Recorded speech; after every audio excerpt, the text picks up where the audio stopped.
62 sélections, 1m96 pour 145 kg, le joueur dont on va parler aujourd'hui peut légitimement être qualifié de poids lourd du rugby français et même international. Je pense que vous l'avez deviné, de toute façon, t'as cliqué sur la vidéo, donc bon hein. Aujourd'hui, je vais vous raconter le parcours étonnant de Winnie Atonio. Des faubourgs d'Auckland en Nouvelle-Zélande au titre de champion européen avec La Rochelle, la destinée empruntée par le colosse maritime était loin d'être toute tracée, et c'est la raison pour laquelle j'ai choisi de vous en parler aujourd'hui. Et si comme Atonio, vous êtes doté d'un grand appétit et que vous aimez cuisiner, ça tombe bien, restez attentifs parce que le sponsor du jour n'est autre qu'HelloFresh. Je pense que vous en avez déjà entendu parler, HelloFresh c'est un concept assez simple, c'est une box comme celle-ci que vous recevez chaque semaine et dedans, il y a tout ce qu'il faut pour préparer de délicieux repas, avec des produits frais et sains qui réduisent au minimum les emballages plastiques. Le but est de pouvoir cuisiner facilement des plats qui sont bons pour les papilles, pour la santé et pour le moral. Tout est détaillé sur ces grandes fiches qui sont là et vous pouvez choisir chaque semaine les recettes qu'HelloFresh vous envoie. Carniste, flexitarien, végé, bref, il y en a pour tous les goûts.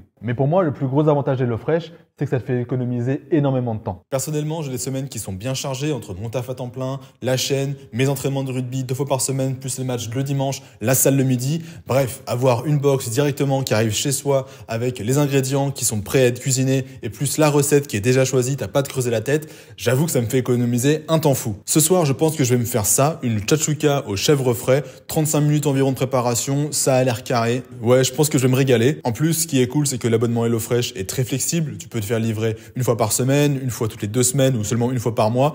Et même, tu peux annuler l'abonnement au besoin si jamais t'as pas envie de continuer. Et je te laisse pas comme ça sans rien. On fait croquer les copains. Avec mon code OVALISTEAVRIL qui s'affiche juste là, tu bénéficies d'une réduction qui fait tomber le prix du repas à seulement 3 €. Et en plus, tu auras droit à 3 cadeaux surprises qui seront directement inclus dans la box. Je te laisse cliquer sur le lien qui est en description et en commentaire épinglé pour bénéficier directement de l'offre. Merci HelloFresh. Maintenant, retour à la vidéo. L'histoire de Winnie Atonio commence comme beaucoup d'autres issus des îles du Pacifique. Né en 1990 à Timaru, en Nouvelle-Zélande, il est issu de parents samoans émigrés au pays du long nuage blanc pour y trouver du travail. Mais il ne reste pas longtemps sur l'archipel néo-zélandais et à l'âge de 1 an ou 2, il est rapatrié au Samoa pour y être élevé par son oncle et sa tante. Et ce, jusqu'à ses 5 ans. À 5 ans donc, il revient en Nouvelle-Zélande pour y être élevé par ses parents biologiques. L'adaptation est un petit peu difficile pour le petit Winnie qui alors ne parle pas un mot d'anglais, il parle uniquement samoan. À l'école, il est placé avec des enfants plus jeunes que lui pour rattraper son retard et il avoue avoir éprouvé pas mal de honte à cause de ce décalage. Mais heureusement,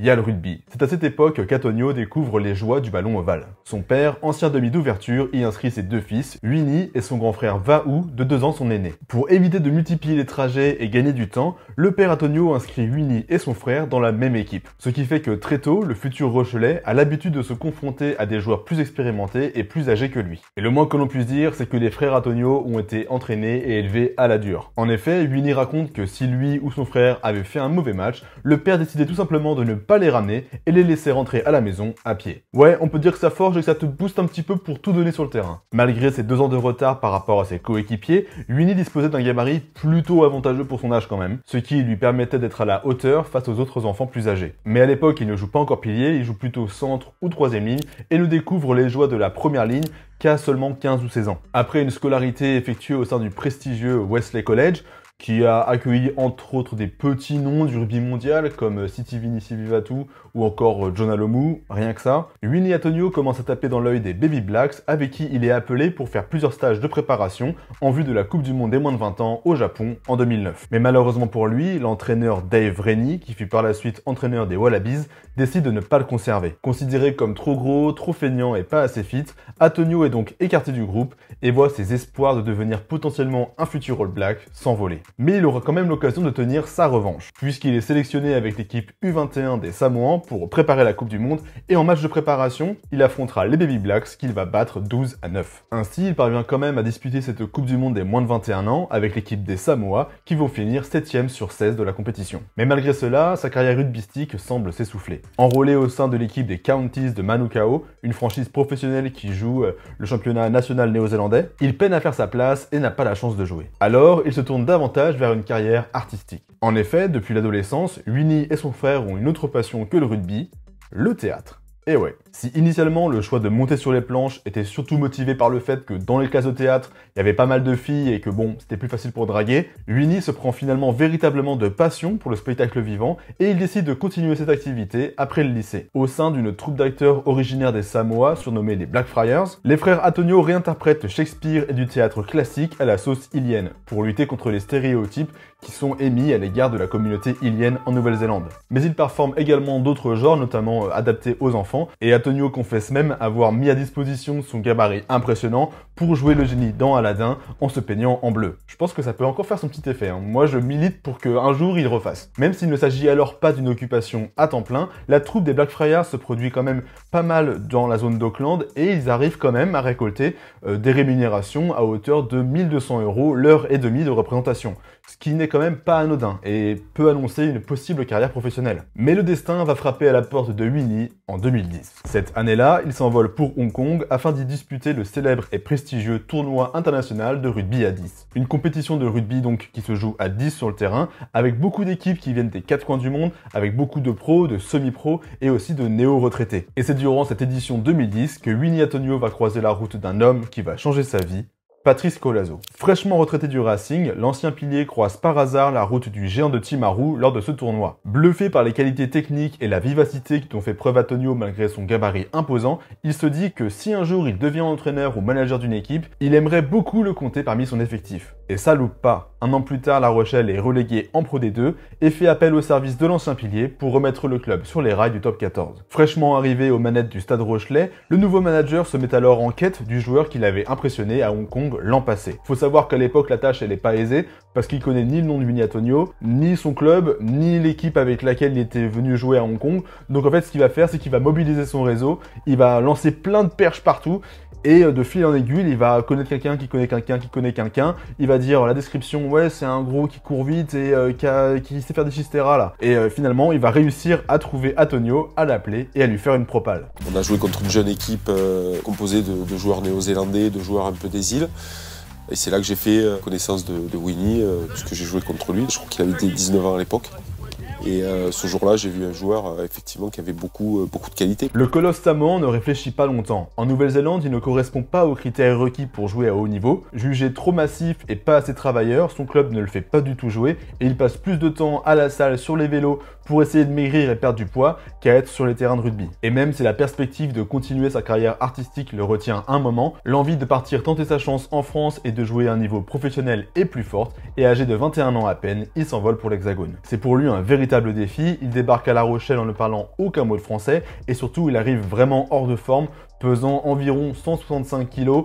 Alors qu'actuellement, il pèse 140 kg, donc vraiment 25 kg de trop. Ouais, même pour Antonio, c'est quand même beaucoup. Également, il lui faut quelques temps pour s'adapter aux exigences du rugby français et de la Pro D2 en particulier. À l'époque, et c'est encore un peu le cas aujourd'hui, la Pro D2 est un championnat particulièrement rugueux, où le maul, la mêlée, la conquête en général sont le centre du jeu. Et ce ne sont pas vraiment les points forts de Winnie Antonio, qui se démarque surtout par sa gestuelle, sa vivacité et ses prises de balles assez tonitruantes. Et puis, il faut aussi qu'il se fasse à la dureté et à la roublardise de ses adversaires, qui ne se prive pas de lui adresser quelques coups bas, des petits marrons, des torgnoles, pour venir le tester un petit peu. À l'époque, l'usage de l'arbitrage vidéo n'est pas encore répandu, surtout en Pro D2 où elle ne fait son apparition qu'en 2017. Antonio se souvient alors avoir encaissé pas mal de marrons dans les mêlées de Pro D2 au début de sa carrière. Malgré tout, le géant de Timaru progresse et commence à faire sa place dans le groupe Rochelais. Il enchaîne les titularisations, sa progression est exponentielle, à tel point qu'à seulement 22 ans, Colazo en fait un de ses leaders et le nomme capitaine du Stade Rochelais, alors qu'il en est qu'à sa deuxième saison professionnelle. Il participe ainsi activement à la montée des Maritimes en top 14 à l'issue de la saison 2013-2014 et ses bonnes prestations l'amènent aux portes du 15 de France. Le sélectionneur Philippe Saint-André décide de l'aligner sur le banc des remplaçants lors de la tournée d'automne 2014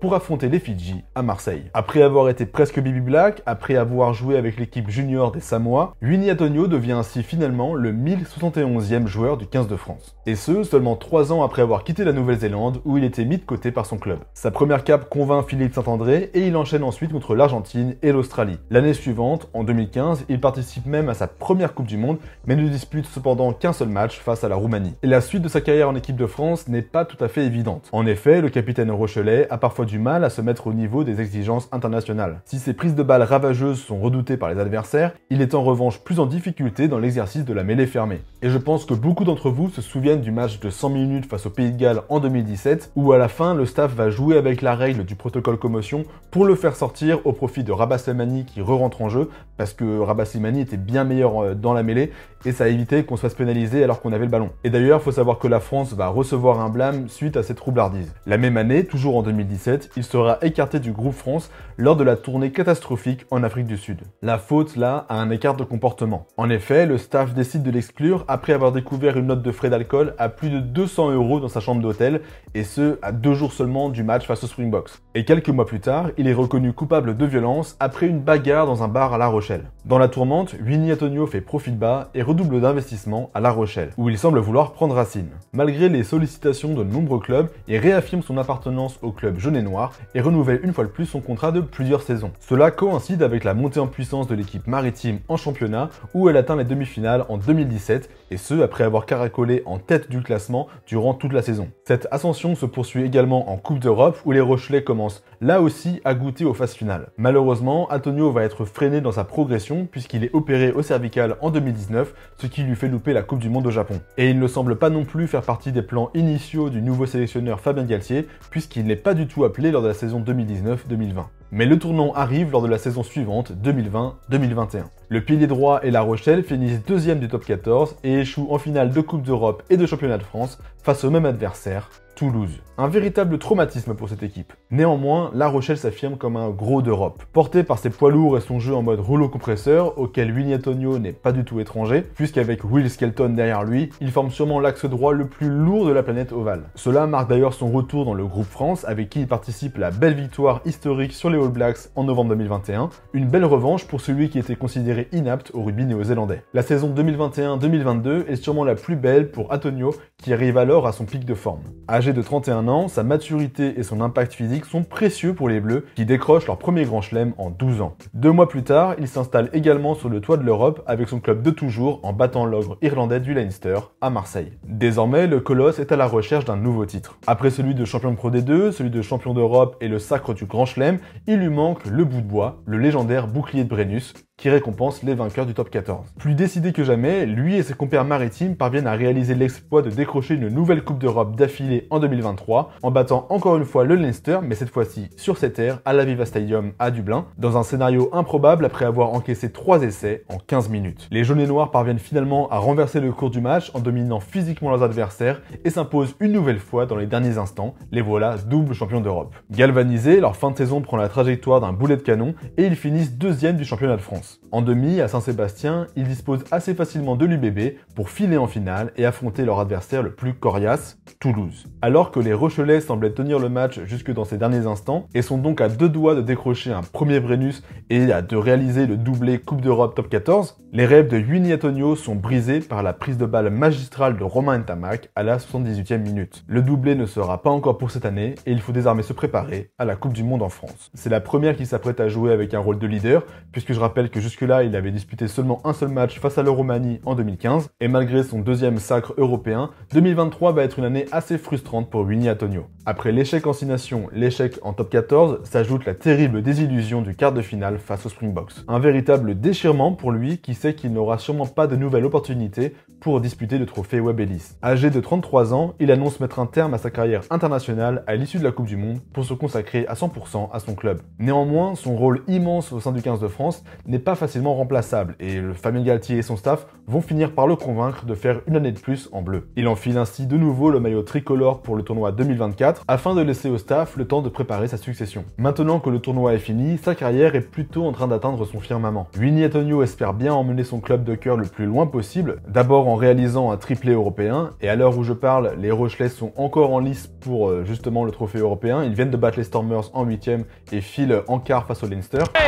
Good James Lowe, l'essai de Gibson Park. Bird qui va retrouver l'intérieur et surtout qui casse le dernier plaquage et qui va marquer les Lowe qui le récupère face à Noël. Et le Leinster est qualifié 40-13. Mais aussi et surtout en décrochant le fameux bouclier de Brennus qui échappe depuis tant d'années au Stade Rochelet. Alors que la page rugby est en passe de se tourner pour lui, Winnie Antonio prépare quand même sereinement l'avenir. Plutôt bon vivant et amateur des plaisirs de la vie, c'est tout naturellement qu'il s'est lancé il y a peu avec des associés dans un restaurant et aussi dans une marque de bière, Winnie's Beer. Et c'est d'ailleurs grâce à ça que j'ai pu le rencontrer parce que il avait son stand au salon de l'agriculture, moi pour Bap aussi où on fait de la bière, il était pas loin et du coup j'ai pu prendre une photo avec lui et échanger aussi avec lui le lendemain de France-Italie. Il était un petit peu courbaturé, il marchait un petit peu pas très droit. Voilà, j'ai pu discuter avec lui, il était hyper abordable. Et petite anecdote, il m'a filé du saucisson à la truffe, donc voilà. Si jamais tu passes par là, Winnie, merci beaucoup pour le saucisson. Voilà donc où en est aujourd'hui l'enfant de Timaru. J'espère qu'il va réussir à réaliser son rêve de décrocher un premier Brennus pour son club de cœur La Rochelle, même si j'aimerais bien quand même qu'enfin ce soit autour de l'UBB, hein, parce que là, ça va. Bref, j'espère que vous avez apprécié son histoire et la manière dont je l'ai racontée. Si c'est le cas, vous savez quoi faire, un petit pouce bleu, un petit commentaire de soutien, on s'abonne et on partage autour de soi. Dites-moi en commentaire s'il y a des joueurs dont vous aimeriez que je parle et que je fasse une vidéo sur eux. En attendant, il y a déjà une vidéo du genre sur Olivon que j'avais sortie en août juste avant la Coupe du Monde, qui est l'une des préférées que j'ai faites sur la chaîne actuellement. Et j'en profite également pour remercier tous les tipeurs qui me soutiennent financièrement grâce au bouton rejoindre sous la vidéo ou alors au bouton merci pour me faire des dons plus ponctuels. Je vous remercie pour l'attention, j'attends vos propositions en commentaire, hein, on n'oublie pas. Merci à HelloFresh pour le soutien dans la vidéo. Moi je vous dis à la prochaine. Bye Lovali.